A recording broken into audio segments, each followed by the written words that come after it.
தக்காளி, பெரிய வெங்காயம், வரமிளகாய் வச்சு பண்ண சட்னிங்க. சப்பாத்தி பூரிக்கு மட்டும் இல்ல, இட்லி தோசைக்கு கூட சூப்பரா சூட் ஆகுங்க. ரொம்ப ஈஸி ரெசிபி, நல்லா டேஸ்டாவும் இருக்குங்க சட்னி. இப்ப நான் சொல்றது 4 பேருக்கான அளவுங்க. மீடியம் சைஸ் தக்காளி 5 எடுத்திருக்கேன். அதுக்கு மீடியம் சைஸ் பெரிய வெங்காயம் 3 எடுத்திருக்கேங்க. வெட்டி வச்சுக்கலாம்.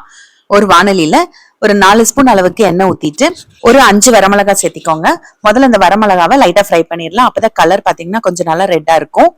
இப்ப அடுத்தது பெரிய வெங்காயம், வெட்டி வச்சிருக்க பெரிய வெங்காயத்தையும் சேர்த்துட்டு சிம்ல வச்சுட்டு கொஞ்சம் வதக்கி விடுங்க. வெங்காயத்தை சேர்த்துட்டு மிக்ஸ் பண்ணிட்டு நம்ம தக்காளி கட் பண்ணோம்னா கரெக்டா இருக்குங்க டைம். இப்ப பாத்தீங்கன்னா நம்ம பாதி வதங்கின வெங்காயத்தோட நம்ம கட் பண்ணி வச்சிருக்கிற தக்காளியும் சேர்த்துக்கலாம். சேர்த்துட்டு கொஞ்சம் மீடியம் ஃபிளேம் சிம் மாத்தி மாத்தி வச்சுட்டு கொஞ்சம் நல்லா வதக்கி விடணுங்க. இது பாத்தீங்கன்னா அந்த தக்காளியில இருக்கிற தண்ணி எல்லாம் வத்தி நல்லா சுருண்டு வரணும். அந்த அளவுக்கு வதக்கினா மட்டும்தான் உங்களுக்கு சட்னி நல்லா டேஸ்டா இருக்கும். இப்ப இது கூட ஒரு துண்டு புளி சேர்க்கிறேங்க. உங்களுக்கு புளி வேண்டாம்னா விட்டுருங்க.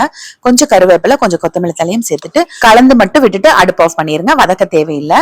அந்த சூடுலயே புளி நல்லா சாஃப்ட் ஆயிரும். உங்களுக்கு புளி சேர்க்க வேண்டாம்னா ஒரு வரமிளகா கம்மி பண்ணிக்கோங்க. ஏன்னா புளி சேர்க்கும் போது கொஞ்சம் காரமும் அதிகமா இருந்தாதான் நல்லா இருக்கும்.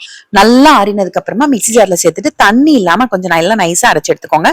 டக்குன்னு அரைப்பட்டுரும். ஏன்னா வெறும் தக்காளி வெங்காயம் மட்டும்தான் நம்ம சேர்த்திருக்கோம். கொத்தமல்லி கருவேப்பிலை சேர்க்கும் போது ஒரு 1/2 ஸ்பூன் அளவுக்கு கல்லுப்பும் சேர்த்துக்கோங்க.